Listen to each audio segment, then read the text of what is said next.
Cantares, capítulo 3, versos 6 em diante.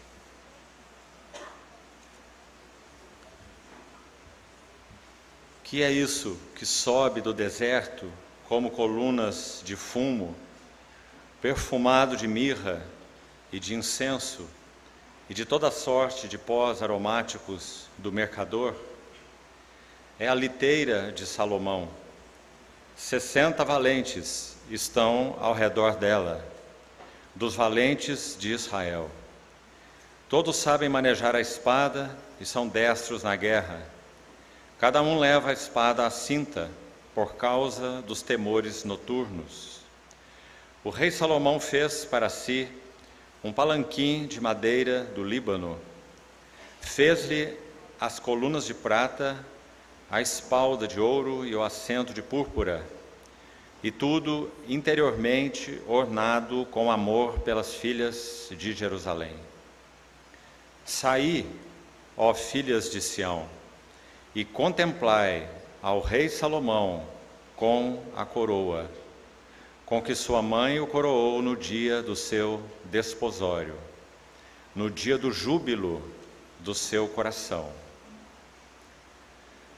Capítulo 4, verso 6.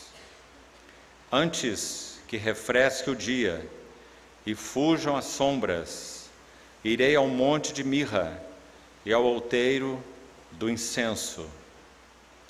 E ainda no verso 16, desse mesmo capítulo. Levanta-te, vento norte, e vem tu, vento sul, assopra no meu jardim, para que se derramem os seus aromas.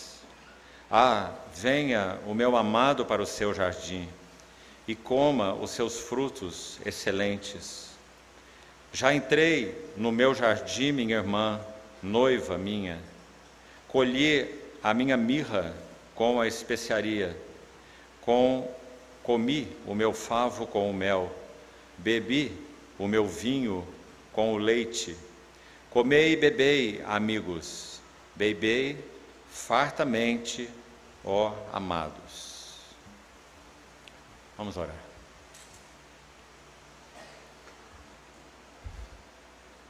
Querido Pai Celestial, mais uma vez colocamos nas Tuas santas mãos a Tua santa palavra. Suplicamos a habilitação plena do Teu Espírito Santo, para que possamos compreendê-la, para que possamos guardá-la em nossos corações, e sobretudo para que sejamos por ela transformados. Supre-nos, supera nossas debilidades, para que Teu nome prevaleça entre nós nessa noite. Assim te pedimos, no precioso nome do Senhor Jesus. Amém.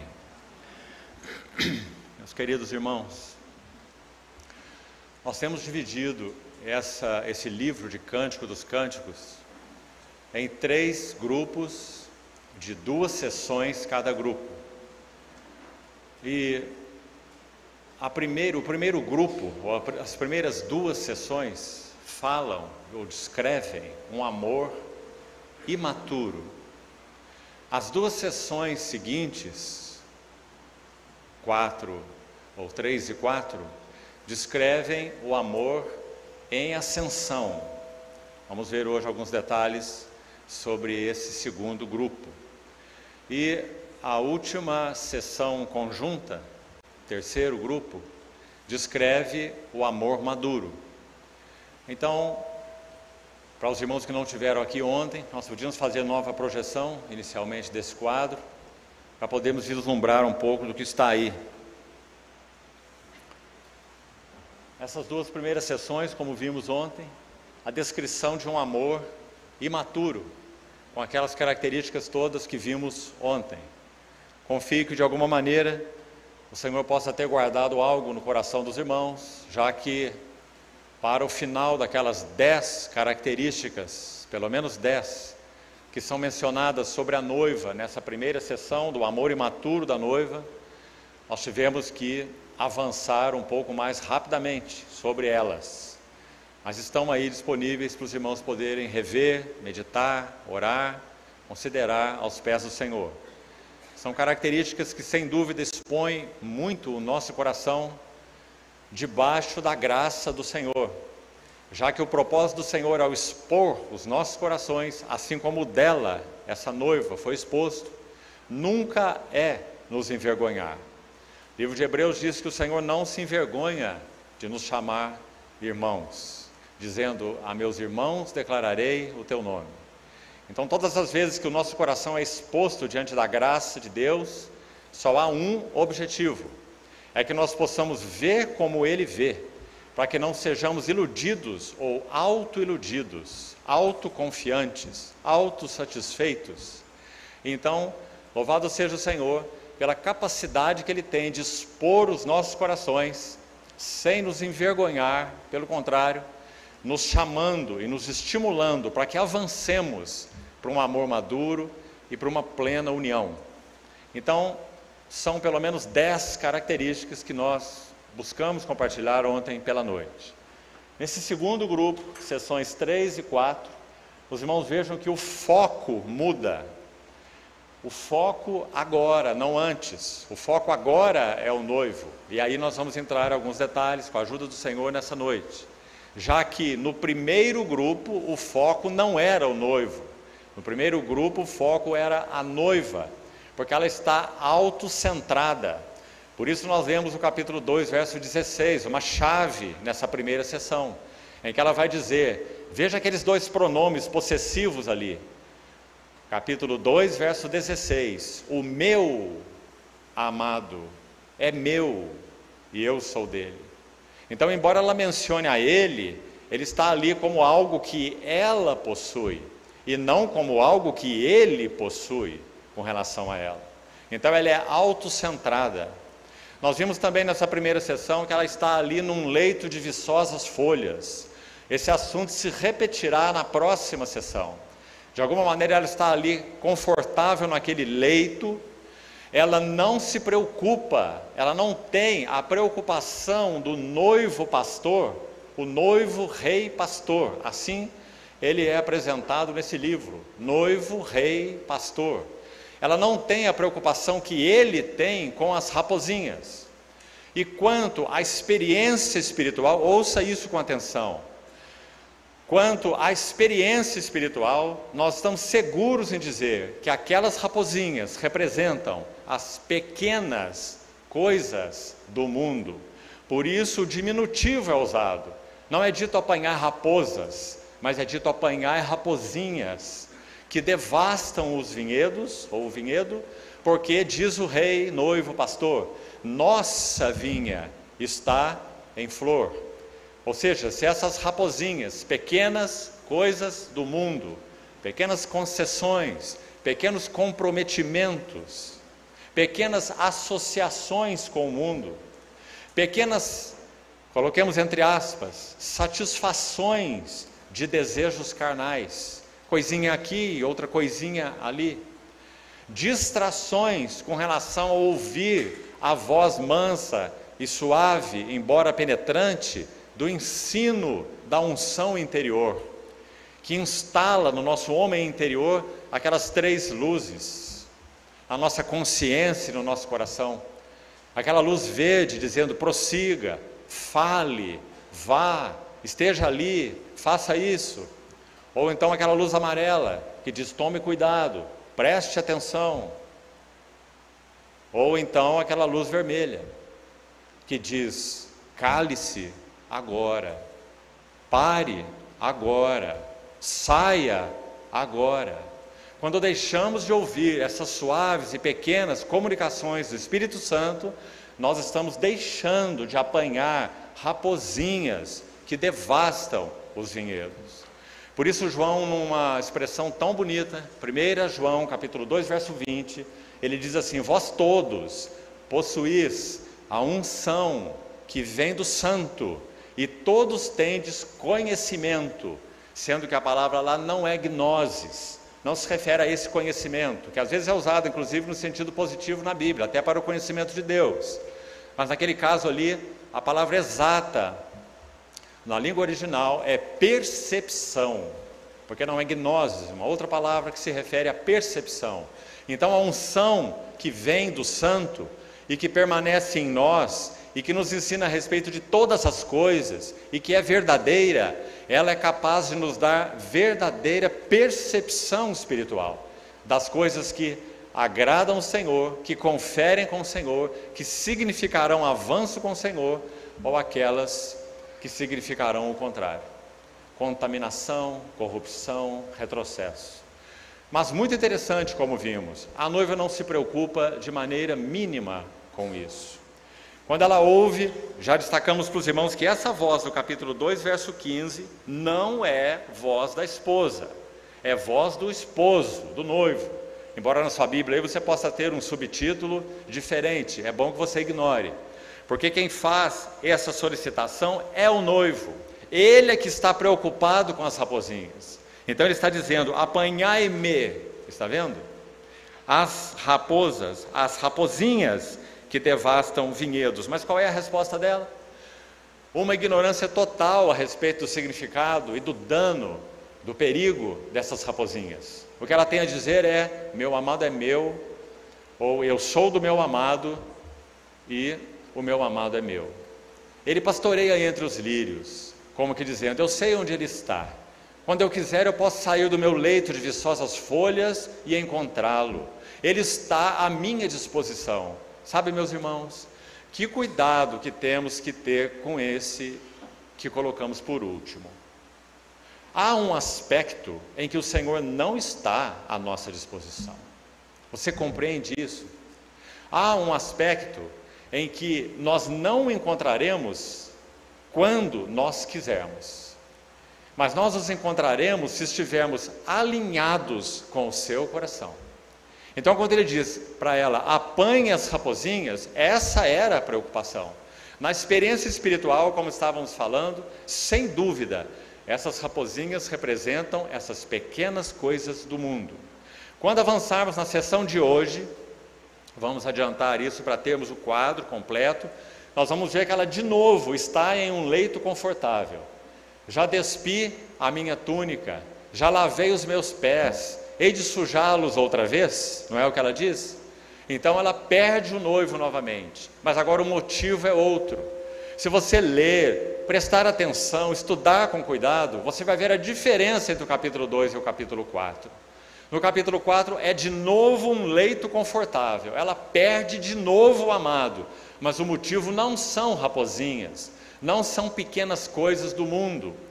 Essas devem ser lidadas desde a fase inicial da nossa jornada com o Senhor, e é claro, até que Ele venha. Mas é um marco na nossa história inicial com o Senhor. Por isso está ali, as raposinhas estão ali na vida imatura da noiva em particular, frisando isso, e não apenas, mas em particular. Mas o problema no capítulo 4, com ela de novo no seu leito confortável, não são raposinhas. É mais grave que isso. É autossatisfação. Porque ela já experimentou tanto do noivo, nós vamos ver, quando estudarmos essa sessão. Ela recebeu tantas bênçãos dele, ela está autossatisfeita, ela ouviu ele falar coisas magníficas a respeito dela. Não teremos tempo para todas elas, mas vamos destacar algumas delas, que estão aí nesse capítulo 4. 2 discursos, de 1 a 5 e de 7 a 15, todo o capítulo 4, 2 discursos do noivo a respeito da beleza que ele vê na noiva. Então ela já conhece isso, e quando ela se acomoda naquele leito confortável, ela ouve o seu amado falar, chamar, e quando ela vai buscá-lo, ele já tinha se ausentado. Ela está autossatisfeita. Então os irmãos vejam que são duas situações bastante diferentes. Podemos dizer que no segundo aspecto, o ego, a vida do ego, autossatisfação, é destacada de uma forma ainda maior do que quando comparamos com o primeiro inimigo. Se fôssemos resumir esses dois inimigos na experiência espiritual, diríamos: o primeiro é o mundo, pequenas coisas do mundo, raposinhas. O segundo é o ego. Você se lembra que Martinho Lutero foi certa vez comunicado que as hostes papais estavam atrás dele e que ele tomasse cuidado, que ele seria exterminado por elas? Ele então disse assim: eu não temo o Papa e todas as suas hostes, eu temo o Papa maior de meu coração, que é o meu próprio ego. Então esse é o inimigo descrito no capítulo 4, tão renitente, tão sutil, tão ardiloso, que é capaz de nos acompanhar até mesmo em nosso crescimento espiritual. O caminhar da noiva com o noivo está em ascensão e o ego está pulsante nesse capítulo. Sabe, irmãos, às vezes quando leio aquele relato de Simei amaldiçoando Davi, se é que você se recorda, no segundo livro de Samuel, quando Davi está saindo de Jerusalém depois do golpe de estado que o seu filho Absalão deu nele, ele está se retirando de Jerusalém com alguns dos seus valentes e indo para o deserto de Judá. E incrivelmente, ele escreve o Salmo 63, deixando o trono, indo para o deserto de Judá com seu filho Absalão no trono.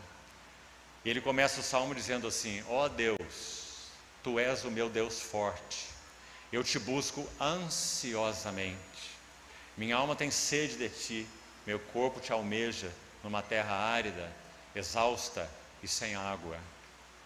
O que será que nós, como pais, escreveríamos se estivéssemos no lugar de Davi? Ele continua assim: assim eu te contemplo. Seu filho rebelde havia usurpado o trono e estava lá e colocou seu pai para fora. E seu pai está escrevendo assim: assim eu te contemplo no santuário, para ver a tua força, tua magnificência, tua glória, porque a tua graça é melhor do que a vida, os meus lábios te louvam. Assim cumpre-me bendizer-te enquanto eu viver. Meus amados irmãos, mesmo nessa jornada de Davi que citamos, Simei, um descendente de Saul, quando Davi estava saindo de Jerusalém, Simei o estava amaldiçoando, estava chamando Davi de um homem de Belial, ou um traidor. Um valente de Davi não suportou isso. Ele como que passou à frente e disse para o seu capitão Davi: meu senhor, não queres que eu tome a minha espada e passe no pescoço desse cão morto? E o que diz Davi? Davi diz: que tenho eu contigo, filhos de Zeruia? Se o Senhor o enviou para me amaldiçoar, que ele me amaldiçoe. Meus amados irmãos, a vida do ego, a soberba, é capaz de nos acompanhar, até mesmo e especialmente quando estamos fazendo, pela graça do Senhor, progresso espiritual. Ela está cavalgando ao nosso lado de alguma maneira. Ela está dizendo para nós: você não merece isso, você não é digno disso, você está sendo injuriado, você está sendo ultrajado, tenha pena de você, autopiedade. Meus amados irmãos, quantas facetas monstruosas esse ego que mora em nós possui: autossatisfação, autonomia. Escutamos jovens, e no bom sentido até, dizerem que eles querem logo sair das suas casas, arrumar um emprego, ganhar um dinheiro, comprar um carro, alugar um apartamento, porque eles querem ser autônomos. E enchem o seu peito com essa palavra: eu quero autonomia. O único ser autônomo desse universo é Deus. Nem o diabo é autônomo. Todos nós dependemos dele, dependemos uns dos outros. Então, quantas facetas monstruosas do ego esticam seus tentáculos para dentro do nosso coração. E a noiva vai enfrentar isso nessa segunda sessão. Então, podia projetar de novo, por favor? Mais um detalhe nessa quarta sessão, que faz parte então do segundo conjunto. O amor está em ascensão. Preste atenção, já não é um amor imaturo, mas é aí que a vida do ego é enfrentada. Sabe por quê? Se o amor para com o Senhor e a devoção para com Ele não estiver em ascendência, nós não seremos capazes de identificar os tentáculos sutis, embora monstruosos, dessa vida do eu, o eu, o eu. Só na medida em que o amor ascende, em que a vida ascensional progride, é que nós podemos, pela ajuda do Senhor e com a iluminação do Espírito Santo, detectar esses inimigos horríveis em nossa vida interior. Então, que o Senhor fale mais sobre isso para os nossos corações. Nessa quarta sessão, então, há um novo distanciamento, como já falamos, pelo motivo do ego, mas também há uma nova reaproximação, graças ao Senhor. E nós vamos ver como essa reaproximação acontece. Sabe, meus irmãos, há aqui mais um princípio espiritual de tão grande valor para nós. Pense sobre ele. Nosso Senhor, com todo o seu amor fiel, não irá nos deixar em paz sem Ele. Ela estava vestida, ela estava banhada, ela estava vestida, ela estava num leito confortável, mas o Senhor não deixaria sua noiva em paz, entre aspas, sem Ele. E será assim sempre conosco, por causa da fidelidade do seu amor para conosco. Então, pode apagar, por favor, o quadro. E vamos seguir com aquilo que lemos. Voltemos nossa atenção mais uma vez para o capítulo 3, que já foi lido, versos 6 a 11. Você observou, como nós também já reforçamos ontem, que as filhas de Jerusalém, primeiro detalhe a ser citado aqui, dos versos 6 a 10, localize por favor na sua Bíblia, até aí irá a voz das filhas de Jerusalém. Então, se é o caso, corrija aí na sua Bíblia, o verso 11 não é a voz das filhas de Jerusalém. O verso 11 é a voz da noiva. Ela está chamando a atenção das filhas de Jerusalém para algo. Mas antes que nos detenhamos nisso, vamos ver o que está acontecendo com as filhas de Jerusalém. Então nós falamos que algumas Bíblias, nossas traduções, trazem o subtítulo coro, não é? E esse é um coro das filhas de Jerusalém, como já explicamos, ou as filhas de Sião, como são chamadas no verso 11. Está vendo aí? Então, seria muito estranho que no verso 11 elas estivessem falando para si mesmas, você não acha? Saí, ó filhas de Sião. Elas são as filhas de Sião. Então, quem está falando no verso 11 é a noiva, definitivamente. Então, o que está acontecendo aqui? Primeiro, vamos nos lembrar, mais uma vez com cuidado, o que representam as filhas de Jerusalém. Irmãos, que mensagem esse livro de Cântico dos Cânticos tem?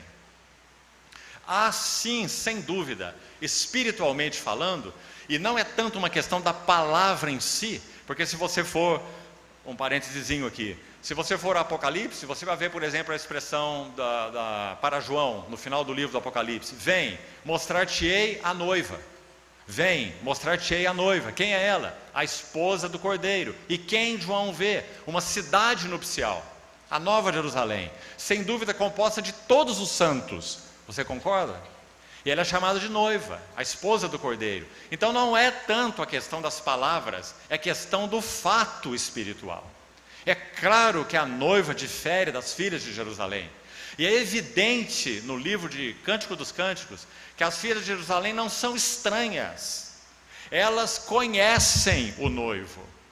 Elas, espiritualmente falando, trazendo para a simbologia para a realidade e para a interpretação espiritual, as filhas de Jerusalém representam hoje aqueles santos que conhecem então o Senhor, senão não seriam santos.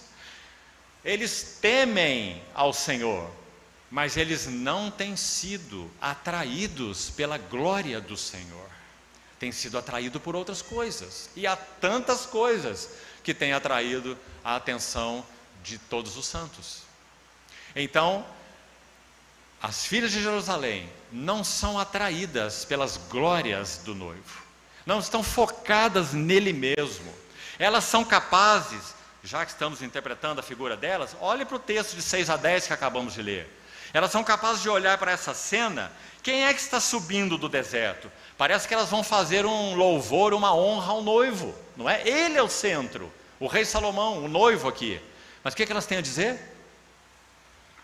Veja. Quem é que sobe do deserto como colunas de fumo, perfumado de mirra e de incenso e toda sorte de pós aromáticos do mercador? Elas não dizem, é o rei Salomão. Não é interessante?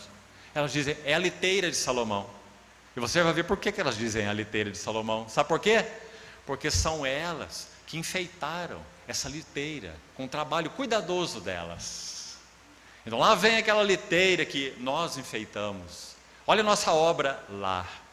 Você entende? E elas também estão ocupadas com 60 valentes. Elas descrevem, elas abordam, elas falam dos 60 valentes, mas não falam nada sobre o rei Salomão. Porque elas não são atraídas por ele mesmo. Não são atraídas pela sua glória. Que lição nós temos nesses versos 6 a 10. Então são duas distrações aqui. A liteira de Salomão e os 60 valentes. É o que elas têm a dizer. Você viu? Então as filhas de Jerusalém representam aqueles santos que, claro, conhecem o Senhor, temem ao Senhor, mas não estão atraídos, capturados pelas glórias, belezas, riquezas, virtudes do nosso Senhor Jesus. Mas, embora não estejam atraídos pela sua glória, eles têm, porque são santos, eles têm capacidade, ouça isso, irmão, de reconhecer e de admirar características espirituais quando eles as encontram. Você ouviu isso bem? Por isso a responsabilidade da noiva é tão grande com relação às filhas de Jerusalém, porque elas são suas irmãs, e ela tem uma responsabilidade enorme com elas, de capturá-las para contemplar. Aliás, olhe o verso 11, que é a voz da noiva. Enquanto as filhas de Jerusalém falam sobre a liteira e falam sobre 60 valentes, o que a noiva diz? Saí, ó filhas de Sião, ou filhas de Jerusalém, são elas, e contemplai. Ah, que palavra! Nossos irmãos destacaram isso hoje pela manhã, não foi? Com relação ao apóstolo João. O que meus olhos contemplaram, minhas mãos apalparam com relação ao verbo logos da vida. E a vida se manifestou.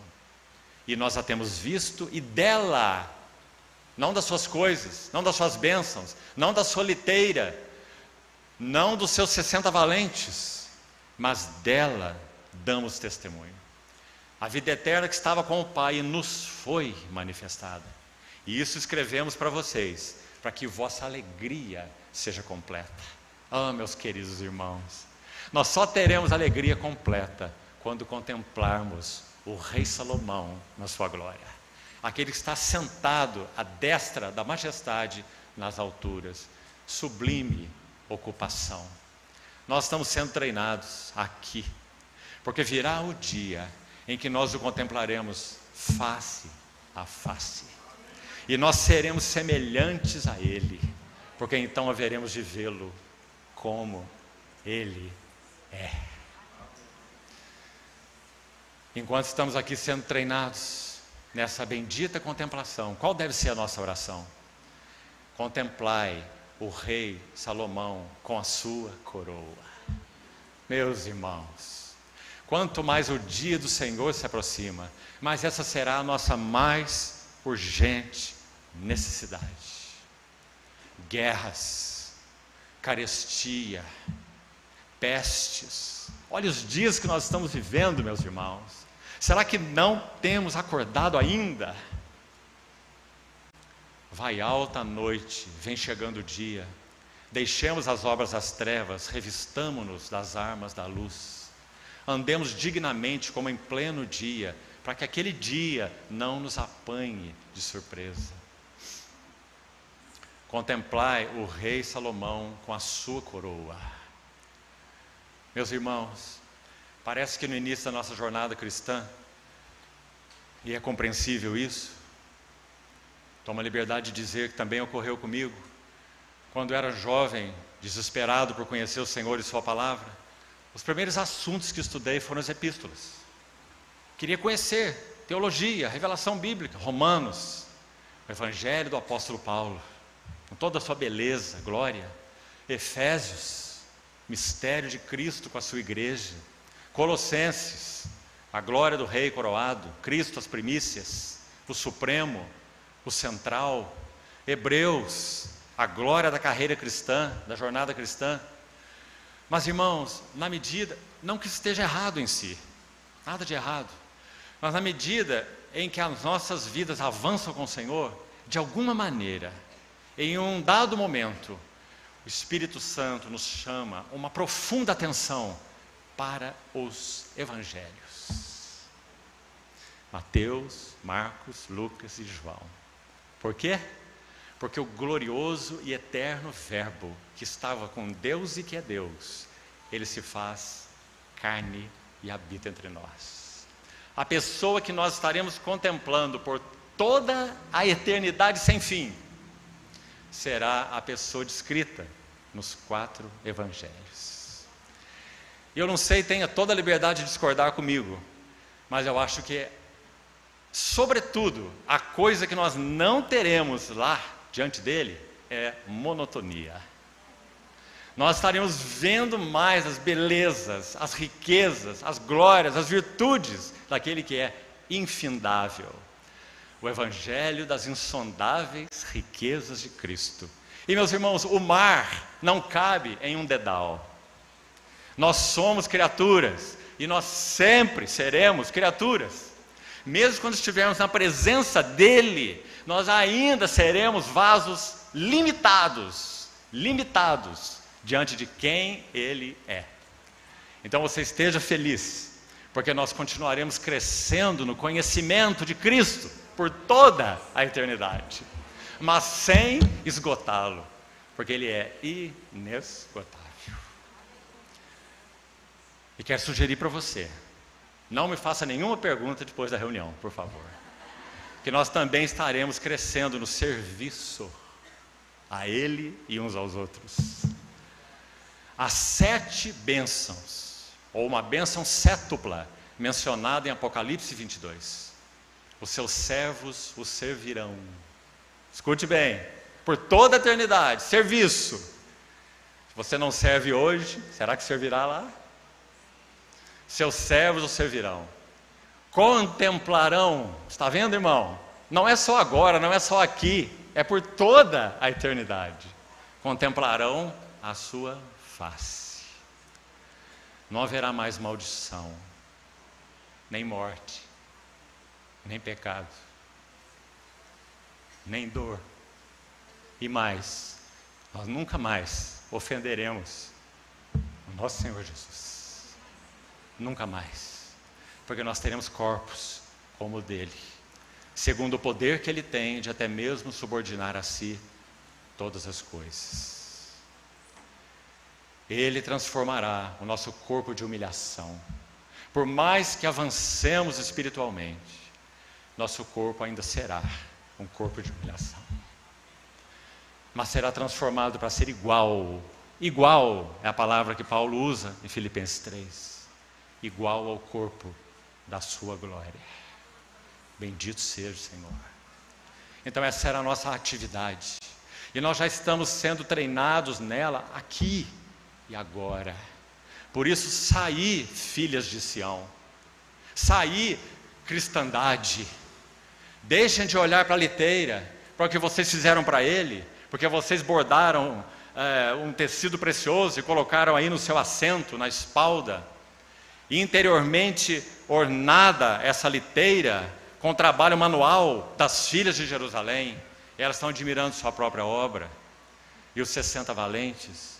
E então a noiva tem que dizer: saiam e contemplem o rei com a sua coroa. Que responsabilidade!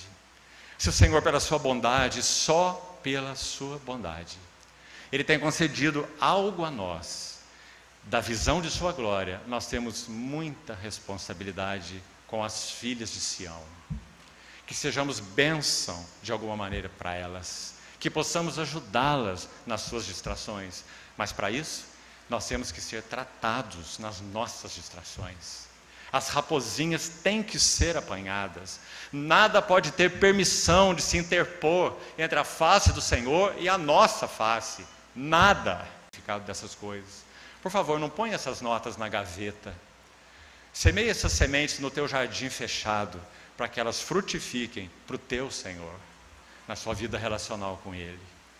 Apanhemos as raposinhas e permitamos que o Senhor trate com os tentáculos malditos do nosso ego, para que nós possamos entrar em uma plena união com Ele, conforme o chamado desse livro. Então, prestem atenção nesse contraste que já citamos. Versos 6 a 10, voz das filhas de Jerusalém, e verso 11, a voz da noiva, conclamando as filhas de Sião a olharem as belezas do rei Salomão. Sabe qual foi o resultado disso? Já que você sabe que a divisão em capítulos também da Bíblia é arbitrária, não é? E muitas vezes só nos atrapalha. E aqui não há nenhuma divisão no texto em si. Então o que acontece imediatamente depois que a noiva diz: saiam filhas de Sião e contemplem o rei Salomão com a coroa. O que acontece? Versos, capítulo 4 agora, versos de 1 a 5, voz do noivo. Olha o que ele faz. Ele descreve 7, interessante serem 7, um dos números bíblicos para plenitude. Aliás, é plenitude ligada ao tempo, 7, enquanto 12 é plenitude ligada à eternidade, ou o número do governo celestial, enquanto 7 é plenitude ligada ao tempo. Houve uma pessoa, não me lembro exatamente o nome, que em séculos passados quis fazer uma semana de 10 dias. Você já leu sobre isso? E ele pelejou de todas as formas para fazer uma semana de 10 dias. E havia muitos interessados em que a semana tivesse 10 dias, né? Particularmente anticristãos. E eles todos eram pagãos e ateus. Isso foi impossível, porque é antinatural que uma semana tenha 10 dias. Uma semana tem que ter 7 dias, porque assim o Senhor o fez, né? Então, 7, número da perfeição ou da plenitude, especialmente ligada ao tempo. 7 características da noiva são descritas pelo noivo. E nós, infelizmente, não teremos tempo para falar delas. Mas nós iremos buscar falar da segunda descrição, porque o noivo faz 2. Então, 7 características na primeira. Olha como o capítulo 4 é montado, digamos assim. Veja que lindo. No capítulo, ou no verso 6, localize aí, nós temos a voz da noiva. Apenas uma palavrinha, porque agora o foco não é ela, agora o foco é o noivo. Mas interessante, irmão, outra nota maravilhosa. Quando o foco vai para o noivo, que não aconteceu nos 2 primeiros capítulos, mas agora o foco está no noivo. Sobre o que o noivo está falando? Sobre a noiva. Porque é isso que está no coração dele. O que ele quer dar a conhecer a ela é o que ele sente, como ele vê e o que ele pensa sobre ela, porque esse é o prazer do coração dele. Que coisa mais bendita. Saber que quanto mais contemplarmos o nosso Senhor e conhecermos o seu coração, nós vamos ver algo incrustado lá. É a sua amada noiva, aquela com quem ele terá núpcias por toda a eternidade, com aqueles elementos que citamos, de comunhão, conhecimento, adoração, serviço e etc. 7 bênçãos são citadas em Apocalipse 22. Então, segunda parte do capítulo 4. Olhe panoramicamente primeiro para a sua Bíblia.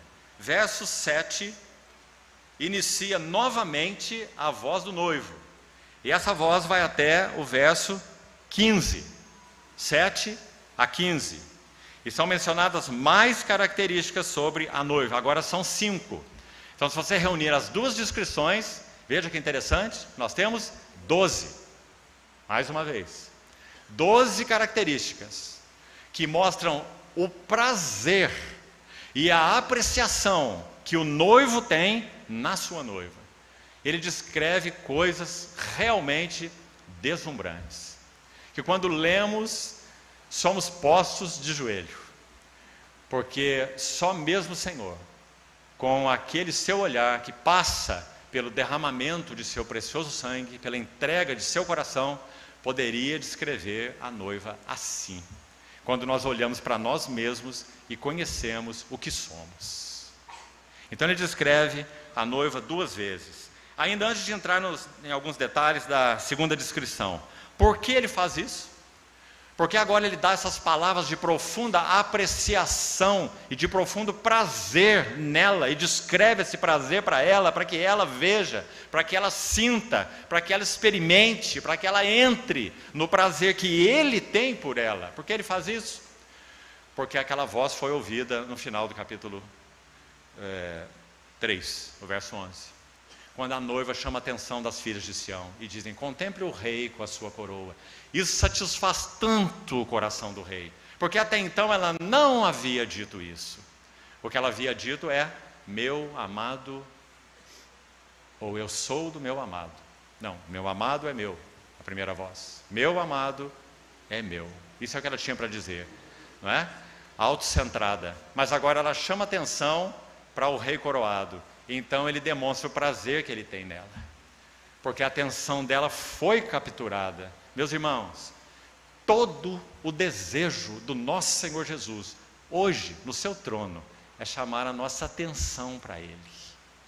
Ele é o objeto da atenção, ou atenções, das afeições, das intenções eternas de Deus, o Pai. Sempre será o objeto das ações, intenções, afeições de Deus por toda a eternidade. Então, quando a noiva compreende isso e a atenção dela é chamada, então ele vai mostrar o prazer que ele tem nela em 2 descrições. 7 elementos, mais 5 elementos. Agora, ainda panoramicamente, o que acontece no intervalo então, que é o verso 6? Vamos olhar de novo para ele com atenção. Verso 6, a noiva diz: antes que refresque o dia e fujam as sombras. Não se esqueça que nós já lemos essa expressão nesse livro. Onde ela está? Capítulo 2, verso 17. Imediatamente depois da noiva mostrar o seu coração e o quanto ela estava autocentrada. Meu amado é meu.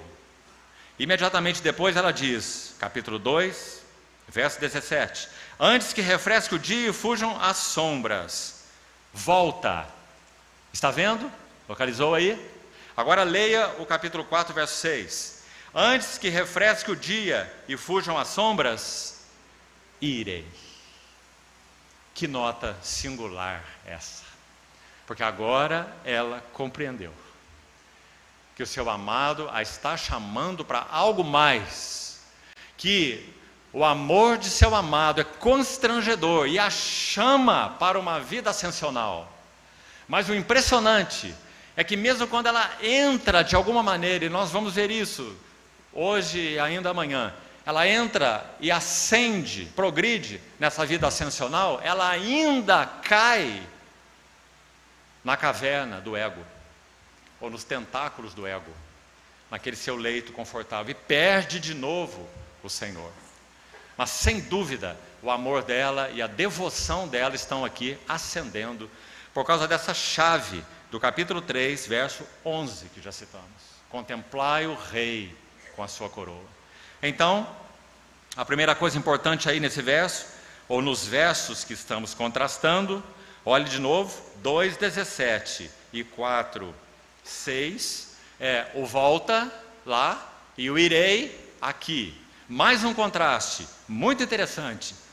A noiva então lá, capítulo 2:17, ela diz: volta, amado meu, faze-te semelhante ao gamo ou ao filho das gazelas sobre os montes escabrosos. Preste atenção. Algumas traduções trazem o termo do hebraico, que é Beter, sobre os montes de Beter. Agora, o que significa Beter? separação. Não é interessante? E sabe por quê? Porque quando nós olhamos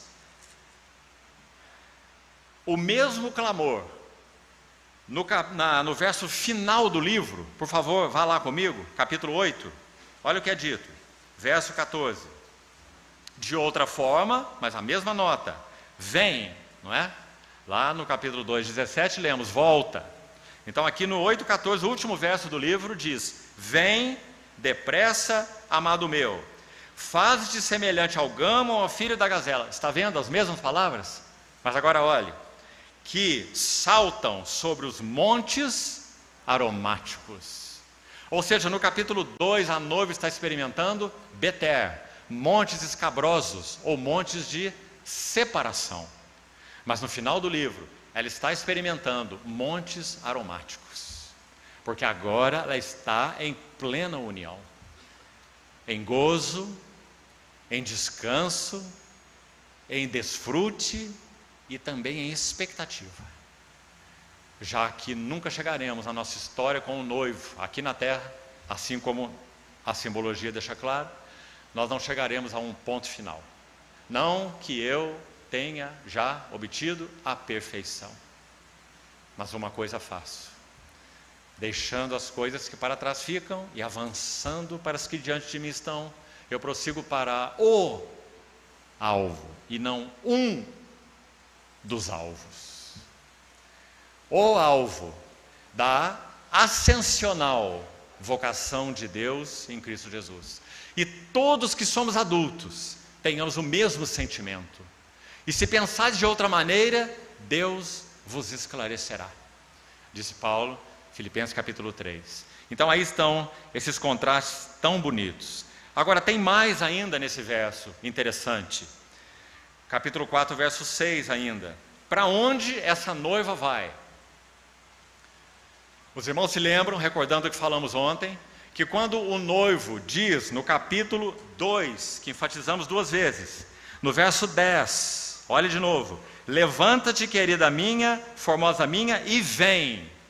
Repetição no verso 13, parte final, levanta-te, querida minha, formosa minha, e vem. Nós sugerimos aos irmãos que esse chamado venha para cumprir 2 objetivos.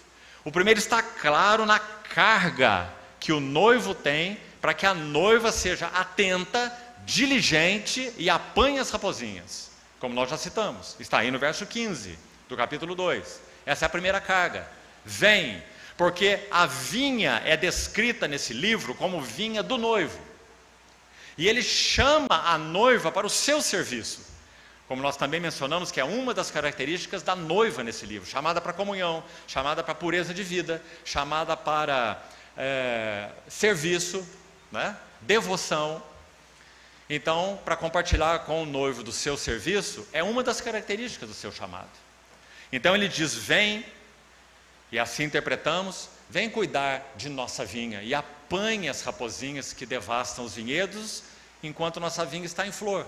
Do contrário, não teremos frutos. E você sabe que o fruto maduro da vide tipifica deleite, gozo, prazer, satisfação. Nunca haverá frutos maduros, porque as raposinhas arrasam os vinhedos. Isso já ficou claro. Agora, o segundo chamado, o segundo aspecto desse chamado, levanta e vem, está descrito aqui no capítulo 4, versículo 6. Na verdade, versículo 7, seguinte. Então, quando ela diz, irei para o monte de mirra e para o outeiro do incenso, já vamos explicar um pouco mais sobre isso, apenas para você compreender. Além, olha o verso 7, onde o esposo entra falando, mais uma vez, tu és, ele não falou isso antes, cada palavra, meus irmãos amados, nas escrituras, cada palavra foi verbalmente inspirada pelo Espírito Santo, não se engane, há pregadores de renome em nosso país, dizendo que a Bíblia precisa ser atualizada. Cada palavra da palavra de Deus é verbalmente inspirada por Deus. Então, quando o Espírito Santo acrescentou a palavra toda, ele não havia dito antes. Porque agora o noivo pode dizer para ela, tu és toda formosa. depois de fazer uma primeira descrição de 7 características dos versos 1 a 5, que já citamos, né?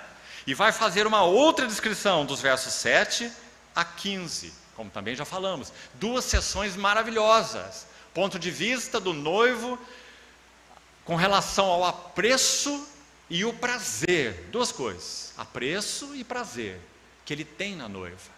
Então, por causa disso, ouvindo da boca dele, dos seus lábios que gotejam mirra preciosa, como é descrito à frente nesse livro, ela ouve desses lábios que ela é toda formosa.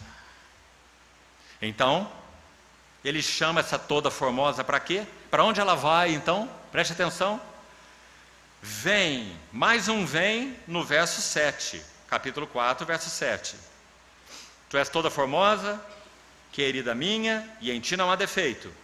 Verso 8, vem comigo. Primeira vez também que ele diz assim. Porque ele está se referindo a ela, essa palavra querida, se é assim que você tem na tua tradução, no hebraico original é mais interessante. É companheira. Porque agora ele está vendo nela alguém que pode ser realmente sua companheira. Nas suas intenções, nos seus desejos, nos seus interesses, né? Porque ela está avançando com ele. Tu és toda formosa, companheira minha, em ti não há defeito. Parece aquela história, aquela cena de Balaão subindo naquele monte para amaldiçoar o povo de Israel. Você se lembra? Em Números 24. 3 vezes ele tenta e 3 vezes ele não consegue. Ele é pago. Ele é um vidente, um profeta mercenário. Ele foi pago por Balaão para amaldiçoar Israel. Então ele vai no alto do monte, prepara um sacrifício, não é? E olha para Israel, e numa das 3 vezes, são 3 bênçãos maravilhosas, são das maiores, quase que podemos comparar com a bênção de Jacó sobre os seus filhos. É a bênção que esse vidente promíscuo faz com relação ao povo de Israel. Porque quando ele vai amaldiçoar aquele povo, o Espírito de Deus se apropria dele. Então uma das coisas que ele diz é assim: do alto das penhas, dos cumes, eu vejo Israel. É um povo que habita só, e não será reputado ou contado entre as nações. Que coisa maravilhosa. Nós, nessa jornada, só podemos contar, isso é tudo para nós, com Ele e uns com os outros. Não tente compartilhar tuas lutas, problemas, adversidades, tentações, dicotomias do homem interior com as pessoas do mundo.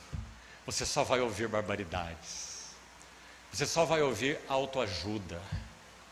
Você só vai ouvir conselhos que não significam nada. São feno e palha. Graças a Deus pela sua palavra. Graças a Deus pela vida dos santos, a vida da igreja. Então é um povo que habita só e não é contado entre as nações. Então, para onde ele vai chamar? Vamos continuar. Verso 8. Vem comigo do Líbano. Líbano na Bíblia sempre representa o que é mais nobre e excelente. Sempre. Todas as vezes que você ler Líbano na Bíblia, representa o mais nobre e o mais excelente. Por isso os cristãos são descritos como cedros do Líbano plantados na casa do Senhor, por exemplo. Então vem comigo do Líbano, noiva. Primeira vez em que ele usa esse termo de íntima associação. Noiva minha, vem comigo do Líbano. Olha, do cume de Amana. Amana significa suporte. Do cume de Senir. Senir é o nome amonita do Hebron. Então, na verdade, significa aí a mesma coisa. Senir e Hebron a mesma coisa.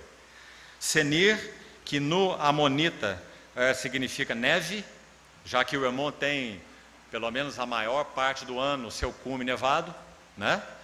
E, finalmente, ele diz, venha comigo para o Hermon. E Hermon significa separação, ou separado, colocado à parte.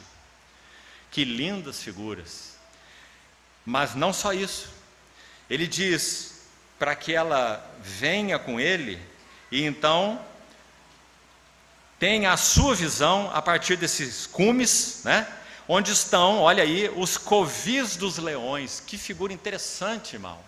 E também os montes dos leopardos. Está vendo isso? Parece tão clara e tão bonita essa figura, que o Senhor agora sim está chamando aquele chamou de companheira, e que pode compactuar então agora com ele algo dos seus sentimentos, dos seus pensamentos, dos seus interesses, e aqui sobretudo da sua visão, da sua perspectiva celestial.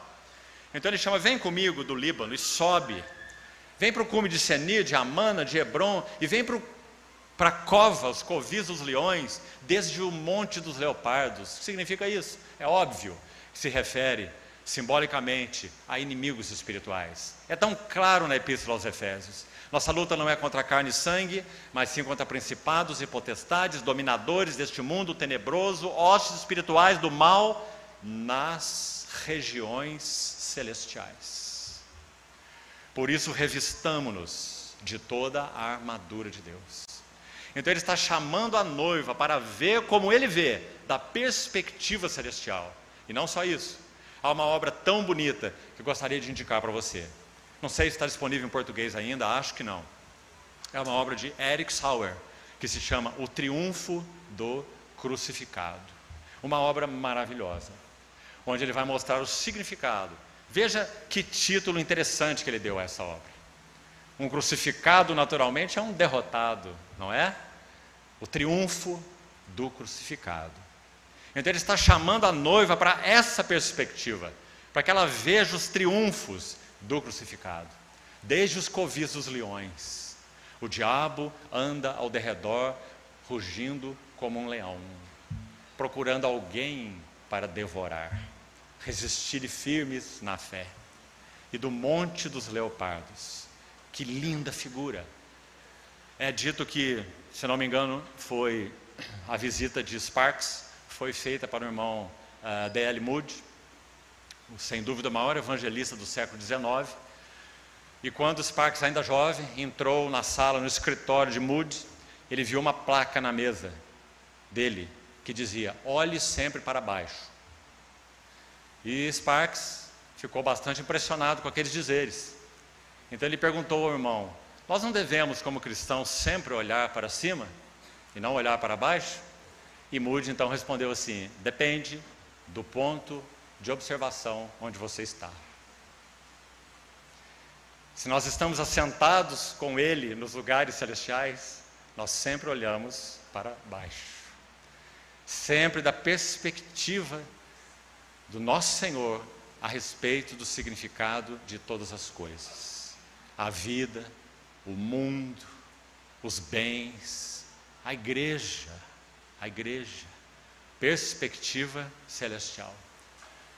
Graças a Deus pelos triunfos do crucificado e porque podemos ter comunhão com Ele nos lugares celestiais em Cristo Jesus. Então esse é o chamado da noiva aí. Mais um detalhe que precisamos seguir: monte de mirra e outeiro de incenso. Continuamos ainda no verso 6. Que verso esse, não é? Nós já vimos que mirra, sem dúvida, fala na Bíblia do frescor, do aroma e do vigor, ou do poder dos sofrimentos de Cristo. Isso é mirra. A resina de mirra, como falamos ontem, é extraída de fissuras que se fazem na casca da árvore. E quando, como se fosse uma seringueira, né? E quando aquele leite escorre, aquela resina escorre, ela é colhida e é posta para secar. E quando ela seca, ela se cristaliza em pequenos cristais. Esses são os cristais de mirra. E se você já teve a oportunidade de cheirar mirra, não é muito fácil encontrar, mas você encontra, você vai ficar muito impressionado com a leveza, com a doçura. Não é um perfume enjoativo, não é um perfume forte, não é um perfume marcante, é uma doçura, uma leveza, um prazer. Então fala do frescor, do aroma e do vigor, ou do poder dos sofrimentos de Cristo. Agora a noiva está indo para lá, porque agora ela ouviu aquela voz, levanta e vem, que ela não ouviu de primeira mão. Então ela diz, depois de ouvir o ponto de vista do noivo a respeito dela, em 7 descrições, versos 1 a 5, então ela toma uma atitude. É a atitude, nesse momento, a mais linda que ela poderia tomar. Irei ao monte de mirra. Por isso falamos dos evangelhos, meus amados irmãos. Quanto mais pelo Espírito Santo vislumbrarmos as glórias do Cristo sofredor nos evangelhos, a beleza dos seus sofrimentos, a ousadia com que ele tomou a cruz, aquele que manifestava até no semblante a intrépida resolução de ir para Jerusalém, mais nós seremos capazes, pelo mesmo Espírito que nos dá a revelação dele, mas seremos capazes de seguir a ele hoje, na cena da sua rejeição. Você se lembra que seus discípulos não foram capazes, não é? Isso fala do que nós somos por natureza. O Senhor, com todo o seu amor de aliança, disse para eles: todos vós me abandonareis, todos, e me deixareis só. Mas eu não estou só, porque o Pai está comigo. Então, monte de mirra. Simbolicamente, contemplarmos o frescor, o aroma e o poder dos sofrimentos de Cristo. Que o Espírito Santo ilumine nossos corações, para vermos mais o significado disso. Mas graças a Deus, não apenas monte de mirra, mas também outeiro de incenso. E sem dúvida, um dos símbolos do incenso na Bíblia é a oração. Apocalipse diz que a taça de ouro cheia de incenso fala das orações dos santos. Mas também, sem dúvida, o incenso na Bíblia é um símbolo de intercessão. Sem dúvida. Quando o sumo sacerdote ia entrar no Santo dos Santos, no dia da expiação, uma vez por ano, você se lembra que ele queimava incenso no altar do incenso, em frente à segunda cortina, que era aquela que dava acesso ao Santo dos Santos, não é? E ele tomava um incensário portátil, segundo Hebreus 9, não é o altar de incenso que é levado para dentro do Santo dos Santos, não se confunda. Ele tomava um incensário portátil, colocava incenso nele e entrava no Santo dos Santos com sangue em uma mão e com incenso em outra mão. Irei ao monte de mirra e irei ao outeiro do incenso, porque incenso fala de intercessão. Então nós temos um dos versos que é considerado chave na Epístola aos Hebreus, Hebreus 7:25, que diz assim: por isso mesmo, porque ele é o grande sumo sacerdote que penetrou os céus, por isso mesmo ele pode salvar totalmente, não é só salvar parcialmente, não é só salvar de pecados, não é nem mesmo salvar do pecado, é sobretudo nos salvar de nós mesmos, nos salvar da terrível vida do ego, autopiedade, autossatisfação, autoconhecimento. Interessante, se você buscar no dicionário de inglês, se buscar a palavra self, você vai ficar impactado com quantos selfies há. É self tudo, porque o homem, sobretudo, é auto com U, enquanto foi chamado para ser auto com L. Aliás, nós cristãos não precisamos de autoajuda, porque nós já tivemos toda a ajuda do alto, graças ao Senhor. Então, monte de mirra, outeiro do incenso, ele pode salvar totalmente os que por ele se chegam a Deus, porque ele vive sempre para interceder por eles. Se nós perguntássemos qual é o objeto de atenção do glorioso Filho de Deus, Verbo encarnado, um homem na glória, assentado agora no trono, qual é o seu objeto de atenção? Só uma resposta: é ela, é a sua noiva, que desde seu trono, passível e não impassível, porque o Senhor não deixou de amar, e o amor tudo sofre.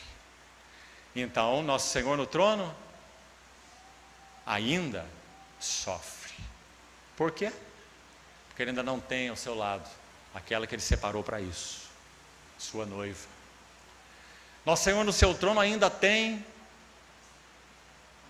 dentro de sua pura santidade angústias, ou no melhor sentido, anseios, anelos. Ele não está impassível no seu trono. Quais são seus anseios? Quais são seus anelos? Que a sua noiva seja ataviada, para que ele possa celebrar as bodas eternas com aquela que ele ama e que tem preparado para ser idônea a ele. Ver como ele vê, sentir como ele sente, estar interessado no que ele está interessado, servir como ele serve, amar como ele ama. Então, monte de mirra, outeiro do incenso, parte e contraparte, morte e ressurreição, sofrimentos e intercessão, são colocados juntos.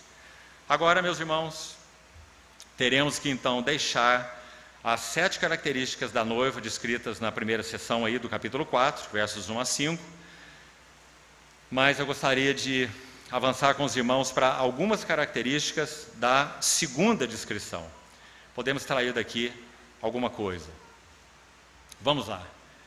Primeiro, se não pudermos avançar muito, vamos ficar pelo menos com a introdução dessa segunda sessão maravilhosa, onde o noivo descreve então seu prazer na noiva pela segunda vez. Versos 7 a 9 é uma introdução sobre as descrições que ele fará a partir do verso 10. E serão 5 descrições a partir do verso 10. A primeira lá, que belo é o teu amor, está vendo? E por aí temos mais as descrições seguintes. Mas então os versos 7 a 9 fazem uma introdução às descrições que virão. E olha a beleza dessa introdução. Verso 7 já foi comentado, verso 8 já foi comentado, nos restam 9. Olha a beleza desse verso 9. Arrebataste-me o coração, minha irmã. Por que ele pode chamá-lo de irmã aqui? Porque nada que seja diferente da natureza do próprio noivo pode compartilhar com ele os seus interesses, ou o seu coração. Então agora ele a chama de irmã. Ela compartilha com ele aquilo que é essência, aquilo que é da sua natureza. Nada que é diferente dele pode ter qualquer significado na nossa vida relacional e ascensional com ele. Aqui ele pode chamá-la de irmã.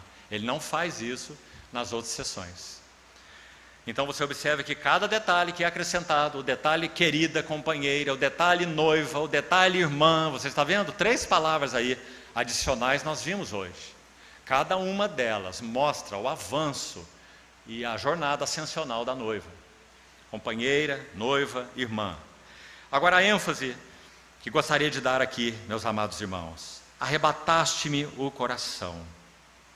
Parte final do verso. De novo. Arrebataste-me o coração com um só dos teus olhares, com uma só pérola do teu colar. A melhor ilustração desse versículo está aqui mesmo no livro de Cantares, capítulo 6, verso 5. Abra, por favor. É o noivo quem está falando, desde o verso 4, capítulo 6. E olha o que diz no verso 5, olha que linguagem de amor profundo. Desvia de mim os teus olhos. Parece estranho, não é? Parece que tudo que o noivo quer, e é isso mesmo, é que a noiva olhe para ele, esteja com ele, contemple a beleza dele. Ele já mostrou a satisfação que ele teve quando a noiva disse para as filhas de Jerusalém: saí, filhas de Sião, e contemplai o rei com a coroa. Como agora ele pode dizer, desvia os meus olhos? Uma linguagem poética maravilhosa, porque ele irá explicá-la na próxima frase. Ele vai dizer, porque teus olhos me perturbam. Meus irmãos, 2 coisas aqui. O segredo do arrebatamento está descrito nesses 2 versículos. Capítulo 4, verso 9, arrebataste-me o meu coração, o noivo está dizendo. E aqui, no verso 5 do capítulo 6, desvia de mim teus olhos, porque eles me capturam. Deixe-me dar para você alguns significados dessa palavra no original hebraico. Escute com atenção. Teus olhos me incitam. Teus olhos, ou me incitam cruelmente. Por isso que no final do livro vai dizer, cruel é o ciúme, lembra? Ou o zelo, que arde, cruel. É a mesma ideia aqui. Teus olhos são cruéis, eles me cativam, eles me capturam. Eu não tenho outra alternativa quando olho para eles. É o que ele está dizendo, amados irmãos. Me incitam cruelmente, me subjugam. Todos esses sentidos do termo original. Me dominam. Mais um sentido, me instigam. Às vezes uma pessoa vai justificar que ela reagiu mal, não é? Ela diz assim, mas não tinha jeito.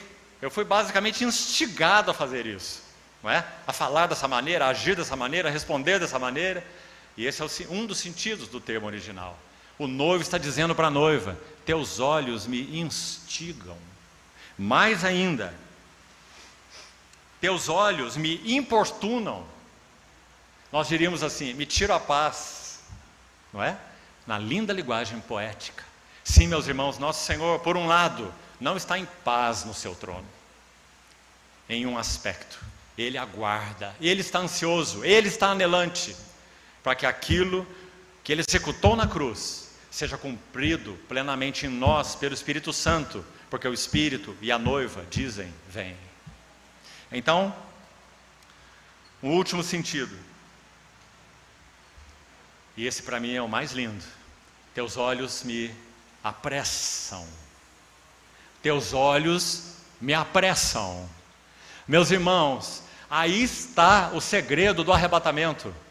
Se nós queremos e aguardamos com todo o nosso coração sermos arrebatados para o encontro com o Senhor nos ares, que expectativa temos desse dia glorioso? Há uma necessidade anterior. E a necessidade é que Ele primeiro seja arrebatado do seu trono, com um só dos olhares de sua noiva na terra. Um povo que olhe para Ele e o instigue cruelmente, e o importune e o incomode, dizendo, Maranata, vem, Senhor Jesus. Nossos afetos te esperam. Por isso Pedro vai escrever na sua segunda epístola, esperando e apressando a vinda do dia de Deus. E um dos sentidos dessa palavra então é apressam, teus olhos me apressam. Vou repetir mais uma vez aqui uma história verdadeira. É dito que uma menina foi a uma reunião, uma menina pequena, 9 ou 10 anos de idade, e ouviu um irmão compartilhar sobre a vida de Enoque, que andou com Deus até que Deus o tomou para si. E seus pais, que não foram àquela reunião, perguntaram a ela sobre o assunto daquela reunião. E aquela menininha procurou descrever o que ela entendeu e disse assim, o irmão falou a respeito de um homem que se chamava Enoque, e que foi andando com Deus, e andou com Deus, e andou com Deus, andou com Deus, até um dia que Deus disse assim a ele, Enoque, você está tão longe de tua casa e tão perto da minha, que agora fique comigo. Na verdade, ela compreendeu tudo sobre essa mensagem. Enoque andou com Deus e andou com Deus de tal forma que aquilo que havia nele não tinha nada a ver com aquilo que havia no mundo. E então Deus, na sua misericórdia, Ele não permitiu que Enoque continuasse no mundo. Agora, meus irmãos, vamos pensar sobre nós, com relação à vinda do Senhor. Se os nossos corações permanecem arraigados no mundo, que tipo de olhar poderia instigar o nosso Senhor Jesus? Que tipo de pérola de nosso colar poderia atraí-lo, se nele não há pérolas? Quanto mais uma haste de trigo cresce, mais a sua cabeça, onde estão os grãos, se tornam pesadas, e mais a planta se curva, e mais as suas raízes se soltam do solo. Por isso a igreja é comparada a trigo, assim como o nosso Senhor é o grão de trigo. O joio, quanto mais sua haste cresce, mais ele se faz ereto, e mais as suas raízes se fincam na terra. Qual é a natureza que o nosso Senhor plantou em nós e que tipo de frutos estamos dando. Meus irmãos, não há chance para nós nesse mundo se não nos dispusermos a examinar os nossos corações à luz daquele que é o manancial da vida e na luz do qual nós vemos a luz, para que sejamos então examinados e preparados. Meus irmãos, em um momento, em um abrir e piscar de olhos, um segundo, quando no relógio de Deus ressoar a última trombeta, alguns dos santos deixarão essa terra, porque o corruptível se revestirá imediatamente de incorruptibilidade e o mortal de imortalidade. Você já sonhou alguma vez com isso? Alguns que já sonharam acordaram sem fôlego, o mortal absorvido pela vida, tomados para o encontro com o Senhor nos ares. Será que essas palavras já deixaram o livro de Tessalonicenses, já saltaram para dentro dos nossos corações? Então, esse é o arrebatamento descrito aqui nesse capítulo 4, versículo 9, uma introdução. Agora, temos poucos minutos, eu vou pelo menos citar para os irmãos, para a sua meditação e consideração aos pés do Senhor, quais são as 5 características e o que elas significam. Da segunda descrição da noiva, que é feita dos versos 10 ao verso 15, são maravilhosas. Primeira, que belo é o teu amor, ó minha irmã, noiva minha. Por que o amor dela é belo? Porque agora ela está avançando para um amor integral.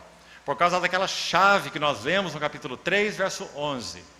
Saí e contemplai o rei Salomão com a sua coroa. Então ele vai dizer que belo é o teu amor, porque ela aprecia agora o próprio noivo. Segundo, verso 11.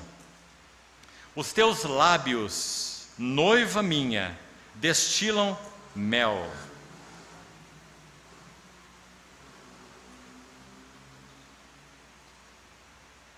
Perdão, no versículo 10 ainda temos outra característica. Que belo é o teu amor, ó minha irmã, noiva minha. Quanto melhor é o teu amor do que o vinho. Essa é a primeira característica descrita. E ainda nela, e o aroma dos teus ungüentos. Segundo aspecto aí da mesma descrição no verso 10. O aroma dos teus ungüentos melhor do que toda a sorte de especiarias.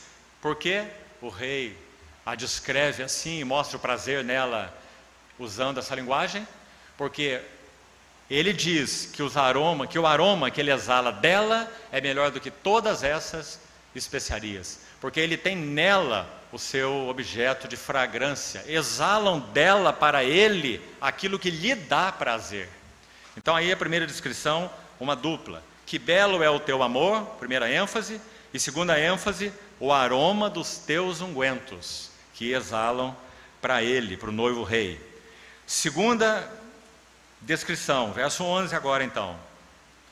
Os teus lábios, noiva minha, destilam mel, mel e leite se acham debaixo da tua língua. Claro que isso está falando também, de novo, do prazer que o noivo tem na noiva, mel, doce. E finalmente, a fragrância dos teus vestidos.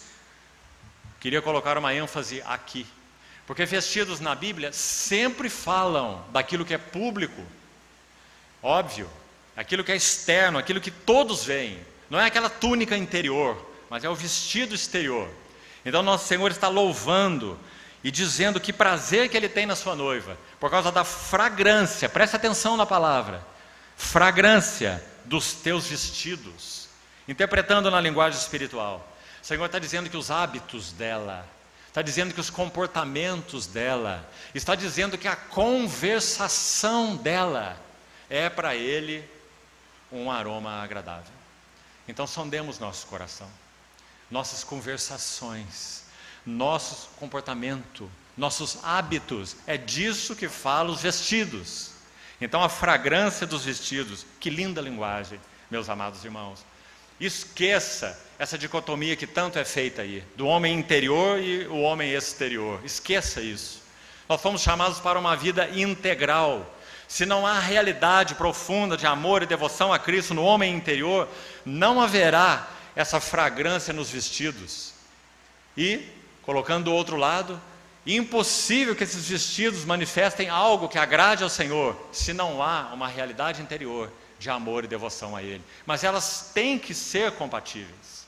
Então nosso Senhor, figuradamente aqui na pessoa do noivo, não deixa de fora essa descrição. Vestidos fragrantes, não só aromas, não só unguento, mas vestidos fragrantes. Que o Senhor nos fale mais sobre isso. Terceiro elemento, tão precioso também, verso 12. Um jardim fechado. És tu, minha irmã, mais uma vez a ênfase essa comunhão de natureza, de essência, irmã. E essa irmã é a noiva minha, manancial recluso e fonte selada. Meus amados irmãos, que linguagem preciosa. É um objeto de estudo, jardim na Bíblia. Aqueles que gostam e têm sido diligentes, especialmente os jovens, façam estudo dos jardins na Bíblia. Comece pelo jardim do Éden, passe pelos jardins do Velho Testamento, vá aos jardins descritos por Isaías e chegue ao jardim do Getsêmani, onde Nosso Senhor esteve, e finalmente vá à consumação do jardim, Apocalipse 22, 21 e 22, que é uma cidade nupcial, o tabernáculo de Deus com os homens. Esse é o tema do jardim nas Escrituras. Ele domina de Gênesis a Apocalipse. Jardim fechado és tu, um jardim exclusivo, um jardim particular, um jardim interior. Não é como os jardins ocidentais, são colocados aí para fora. Todo mundo que passa diz que maravilha, olha lá quanto cuidado ele tem, olha aquela rosa, olha não sei mais o que, não é? Os jardins orientais não são assim, não são para ser visto do público. Se os vestidos falam do nosso testemunho público, conversações, hábitos, costumes, comportamentos que sejam fragrantes para o Senhor, o jardim fechado é o contrário. Falam daquele jardim interior, onde apenas entra o proprietário e os seus convidados íntimos, porque eles vão comer frutos excelentes, plantados por ele. Ali eles vão cheirar aromas que talvez nunca tenham cheirado, porque é um jardim fechado. Irmãos, tomemos cuidado, muito cuidado, para que possamos viver uma vida cristã realmente como um iceberg. Que apenas 1/7 daquilo que o Senhor nos tem dado dele seja visível aos outros. Que os outros 6/7 sejam parte da nossa história secreta com o Senhor, da nossa jornada com Ele. São palavras, são lições, são tratos, são assuntos tão particulares que ninguém deve penetrar. Jardim fechado és tu, minha irmã, noiva minha. E quando ele diz ainda aí, um manancial recluso e uma fonte selada, que linguagem linda, porque ele usou uma linguagem aí para expressar a vida desse manancial. Por isso ele diz manancial, não água parada, mas manancial recluso e fonte selada. Ele está se referindo ao vigor das afeições da noiva. Um manancial que jorra. Quem crê em mim, do seu interior fluirão rios de água viva. Em primeiro lugar, para quem? Para Ele mesmo. E então, para descedentar almas famintas. Manancial recluso e uma fonte selada. Para Ele, jardim exclusivo. Vamos para a quarta, verso 13. Os teus renovos são um pomar de romãs. Romã é um símbolo impressionante na Bíblia, de frutificação. Teus renovos são um pomar de romãs, com frutos excelentes. E aí ele cita vários desses frutos. Mas o que eu gostaria de colocar ênfase aqui é exatamente no renovo. O que isso significa? Vamos tentar parafrasear o noivo aqui. Ele está dizendo assim: quando olho para você, não vejo nada decadente em você. Só vejo renovos, rena, açafrão, canela ou cinamomo, mirra, aloés, teus renovos. Vamos pensar na mesa do Senhor.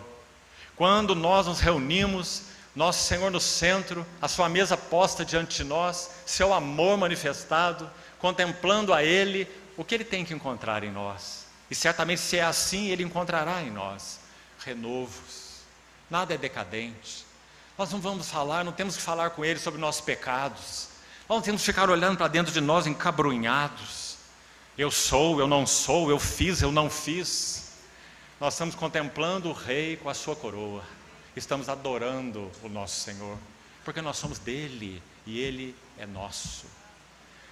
Meus amados irmãos, quando Ele olha a sua noiva, Ele não vê nela nada decadente.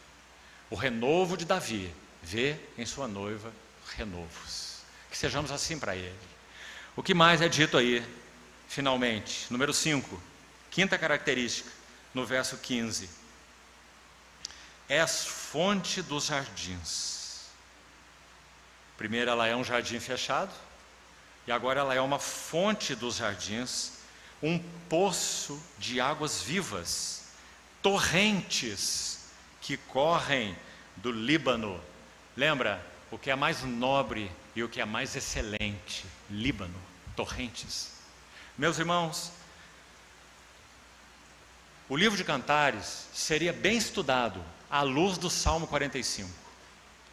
Salmo 45, um dos masquilim, salmos didáticos, que falam sobre o ungido de Deus, o Cristo, o Messias, e a sua noiva, noivo e noiva.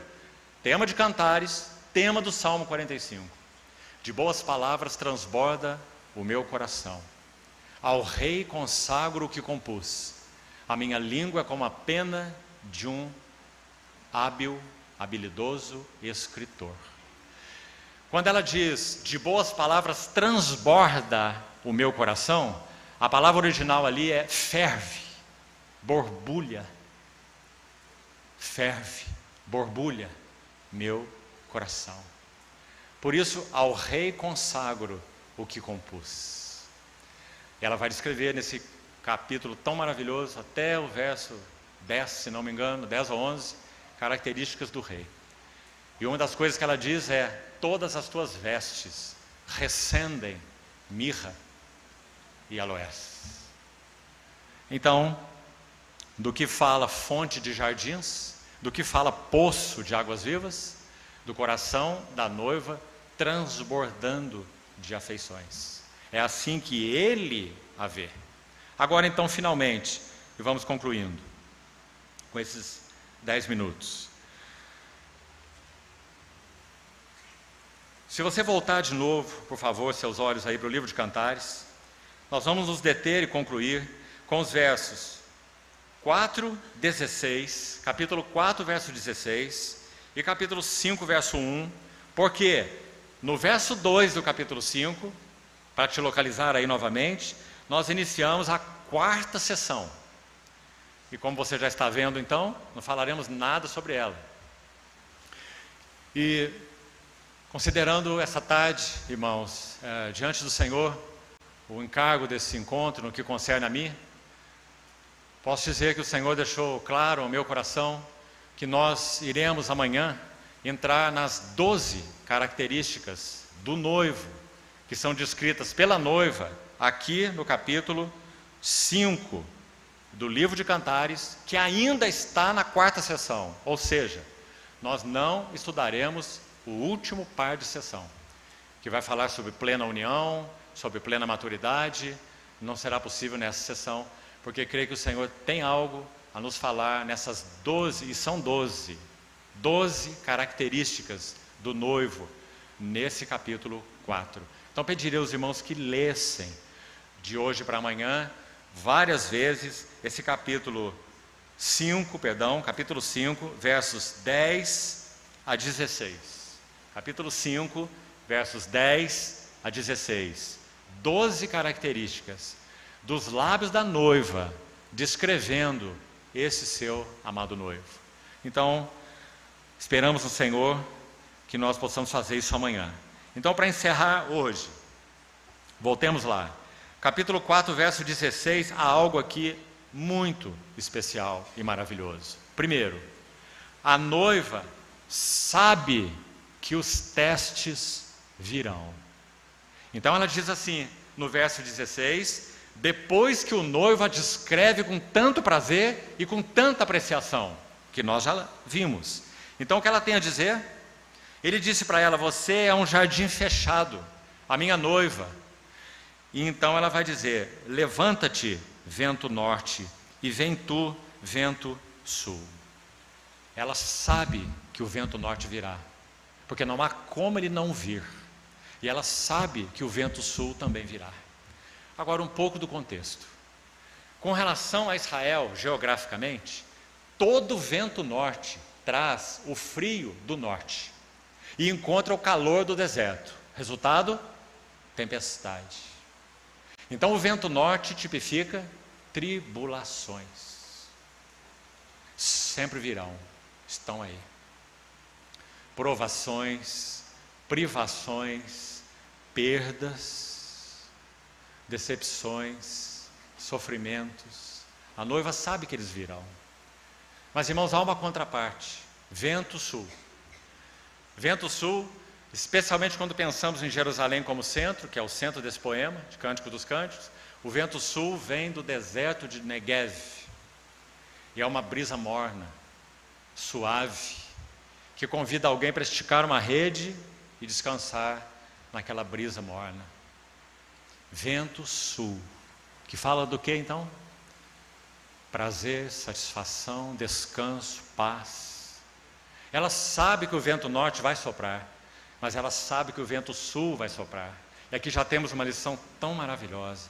Não apenas o vento norte, tribulações, para que então, pela graça de Deus, interpretando isso, o Espírito Santo nos ajude, para que no vento norte nós não nos decepcionemos com o Senhor. Para que quando soprar o vento norte, nós não desanimemos em perdas, angústias, sofrimentos, tribulação, privações. Quando soprar o vento norte, nós não nos prostremos, não sejamos aplastados. Mas também, meus queridos irmãos, quando soprar o vento sul, nós não nos quedemos autossatisfeitos, gozosos. Tudo bem com minha família, tudo bem com meus filhos, tudo bem com meus netos, tudo bem com meus bisnetos. Porque o vento sul também vai soprar. Mas então ela diz uma coisa tão linda. Quando ela fala dos ventos de tribulação e quando ela fala dos ventos doces, ela diz: soprem ambos no meu jardim com um propósito, que não é meu descanso, não é minha paz, não é meu contentamento, não é minha alegria, não é meu gozo, mas é que derramem os aromas para aquele que possui o jardim. Porque ela vai dizer: e venha o meu amado. Oh, meus irmãos, será que quando o vento norte sopra em nossas vidas, o amado respira aromas desse jardim? Ou será que o que ele tem é decepção com ele, dúvidas do seu amor? Será? Porque o vento norte sopra. E quando o vento sul sopra, o que nós sentimos? Oh Deus, muito obrigado, tudo tem ido tão bem, meus negócios, meus assuntos, meu dinheiro. Vem vento norte, vem vento sul, sopra no meu jardim, mas venha o meu amado para o seu jardim. Tem dois jardins aí? Não, é um só. Ela é o próprio jardim, onde o noivo vem respirar os seus aromas. Não se decepcione com o Senhor. Gostaria de ler uns textos, falamos sobre esse tema do jardim na Bíblia, 3 versículos com os irmãos. Vamos ao livro de Isaías, juntos, por favor. Isaías capítulo 51. Que pela graça do Senhor essa seja a experiência de todos nós, na linguagem do livro de Cantares. Vem tu, vento norte, vem tu, vento sul, e assopra no meu jardim. Venha o meu amado para o seu jardim e coma os seus frutos excelentes. Veja o que diz Isaías 51, 3. Porque o Senhor tem piedade de Sião, terá piedade de todos os lugares assolados dela. Se estamos sendo assolados por vento norte, problemas, tribulação, angústias, sofrimentos, dores, perdas, Ele fará dos lugares assolados do seu deserto como o Éden e da sua solidão. Meus irmãos, particularmente quando sopra o vento norte, nós sentimos muito desamparo, nós sentimos muita impotência, sentimos muita solidão. E sem dúvida, o nosso maior problema com relação a isso é que nós queremos ter, de alguma maneira, o governo e o controle das circunstâncias e das pessoas nas nossas mãos. Quando nós não podemos fazer nada, quando nós não podemos estar lá, quando nós não podemos providenciar algo, nós nos sentimos impotentes. E essa é uma sensação horrorosa. Vento norte. Porque nós queremos ter o controle em nossas mãos. E como já dizia nosso querido irmão, hoje com o Senhor, nosso irmão Christian Chen, o lugar mais inseguro e perigoso desse universo são as nossas próprias mãos. E o lugar mais seguro desse universo são as suas mãos. Então, o verso 3 continua: fará da sua solidão como o jardim do Senhor. Graças a Deus. E regozijo e alegria, mesmo com o vento norte soprando, regozijo e alegria se acharão nela, ações de graça e som de música. Ainda, no livro de Isaías, capítulo 58, veja esses jardins em Isaías. Isaías 58, 11. O Senhor te guiará continuamente. Venha o vento norte, venha o vento sul. O Senhor te guiará continuamente, fartará tua alma até em lugares áridos, graças a Deus, e fortificará os teus ossos. Serás como um jardim regado e como um manancial cujas águas jamais faltam, exclusivamente por causa da fiel misericórdia do nosso Senhor. Mais um verso, Isaías 61, veja o verso 11, 61, 11.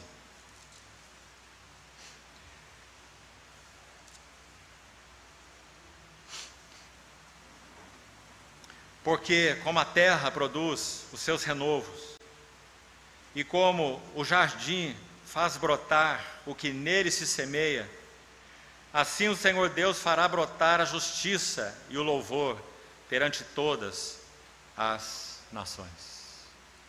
Graças a Deus, meus irmãos, seja vento norte, seja vento sul, nós podemos contar com a ajuda do Senhor para que aromas sejam exalados para Ele desse jardim particular e exclusivo. Que seja assim com as nossas vidas. Não se decepcione com o Senhor. Somente se decepcione com você mesmo. Ele é o Pai das luzes, em quem não há variação e nem sombra de mudança. Deixe-me dizer algo para você, brevemente e com liberdade. Muitos irmãos tomaram de alguma forma conhecimento disso. Quando nossa filha perdeu seu bebê, depois de gestar seu bebê, sabendo que ele estava, naturalmente falando, condenado por causa da síndrome letal, fatal que ele tinha, uma das coisas que marcou o coração deles e também o nosso, foi esse verso de Tiago: toda boa dádiva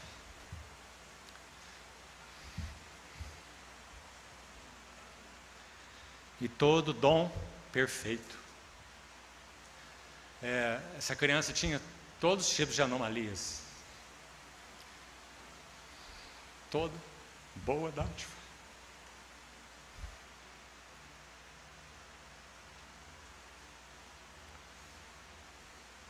E todo dom perfeito é lá do alto, descendo do Pai das luzes, em quem não há variação e nem sombra de mudança. Quando aquele bebê nasceu, ele morreu no parto. Então eles recolheram aquele bebê, deram um banho nele, vestiram a roupinha e ficaram com ele por algumas horas, podendo, diante do suprimento do Senhor, adorar o Senhor pelo dom perfeito recebido do Pai das luzes. Meus irmãos, só o Senhor conhece os caminhos que Ele tem conosco. Agora, os seus caminhos são sempre caminhos instrutivos, didáticos, caminhos de amor, caminhos de paz, caminhos de louvor, de adoração. Ele fará dos lugares áridos e do deserto um jardim. O primeiro texto que lemos de Isaías, e ali diz assim: e som de música se ouvirá deles. Eles levaram 21 dias para poder sepultar o filho, porque era época de pandemia, e havia uma fila enorme nas funerárias para os sepultamentos. Então, nós não pudemos participar da cerimônia, mas sabemos como foi. E quando nós pudemos ir até lá e encontrá-los, a cena que mais marcou meu coração como pai, e quanto o Senhor falou comigo sobre a paternidade dele, foi ver ali, junto deles, a minha filha ajoelhada, sentada de lado no chão, diante de um túmulozinho de 50 centímetros, colocando umas pedrazinhas brancas com umas inscrições de versículos bíblicos que tínhamos feito sobre o túmulo do bebê. E então, oramos juntos com eles, agradecendo e adorando o Senhor. E meus irmãos, que maravilhoso para nós que já somos avós e que sabemos o que significa termos filhinhas. Que experiência gratificante para nós vermos essas florzinhas tenras amadurecendo em devoção, amor e entrega a Cristo, o nosso Senhor. Tão jovens. Outros aqui podem ter tido a mesma experiência, com perdas diferentes, e o Senhor produzindo a mesma lição, amadurecendo-nos. Nossa perspectiva é tão pequena.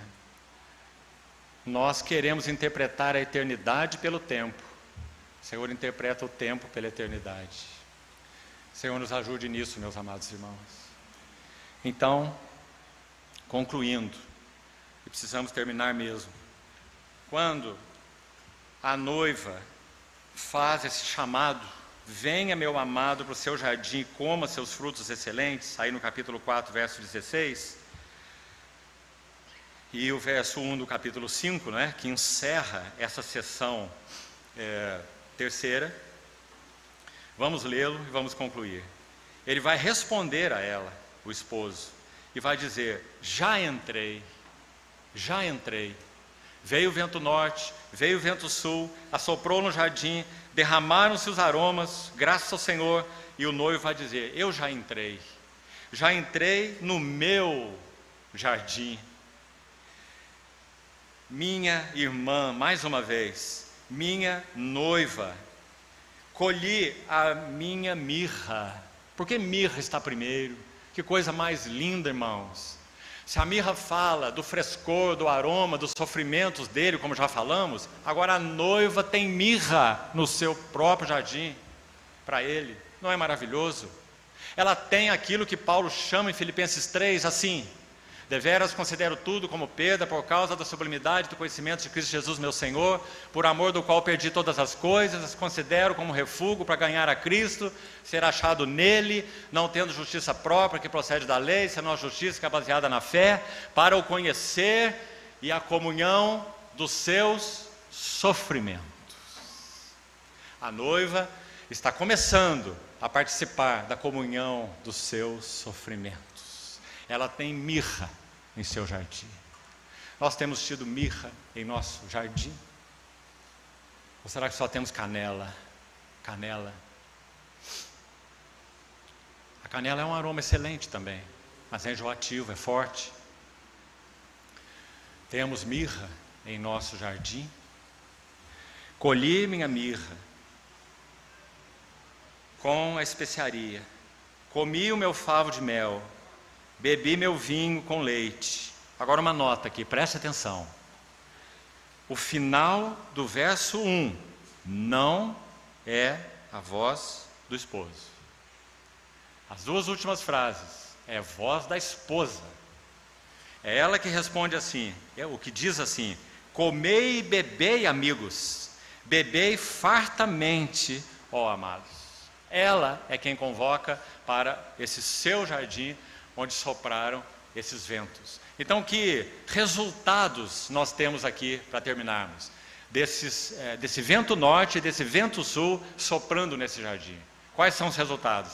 Número 1, a noiva convocando o noivo para comer frutos excelentes, que já falamos. Segundo resultado, o noivo se deliciando no seu jardim, conforme nós já lemos em Isaías. E terceiro resultado, e aqui concluímos, a noiva está convocando o que ela chama aqui de amigos e amados, não é? Você vê que são personagens aí, bem de segundo plano nesse livro, não é? Mas olha que lindo. Quando esse jardim assolado, digamos assim, pelo vento norte e pelo vento sul, e esses aromas são assoprados, e o rei, noivo, pastor, desce ao jardim e come frutos excelentes, sua presença, seu frescor, o que ele é. Então ela diz: venham amigos, venham amados e bebam fartamente, comam fartamente. Meus irmãos, mais uma vez, o que nós já falamos, a responsabilidade daqueles que têm sido atraídos pela glória do Senhor com relação às filhas de Jerusalém é tão grande, a tal ponto dela dizer: venham, comam, bebam e bebam fartamente. Mas para que isso aconteça, tem que haver algo. Tem que haver o vento norte, tem que haver o vento sul. Mas não apenas isso, eles não têm valor em si mesmos. O vento norte e o vento sul têm que exalar aromas desse jardim. Mais ainda, não bastam os aromas serem exalados, o noivo tem que descer para o seu jardim e comer os frutos excelentes. Então nós poderemos dizer: venham amigos, venham amados e bebam fartamente. Que assim sejam nossas vidas para o Senhor, diante do Senhor e uns para os outros, para que Ele tenha um jardim regado, um manancial recluso e uma fonte selada. Meus irmãos, nossas vidas não têm outro propósito nessa terra. Nós somos sal da terra e luz do mundo. Se não realizarmos, não cumprirmos esse propósito, nós só servimos para sermos lançados fora e pisados pelos homens. Que o Senhor tenha misericórdia de nós. Vamos orar. Ó Deus, muito obrigado pela tua gentileza conosco.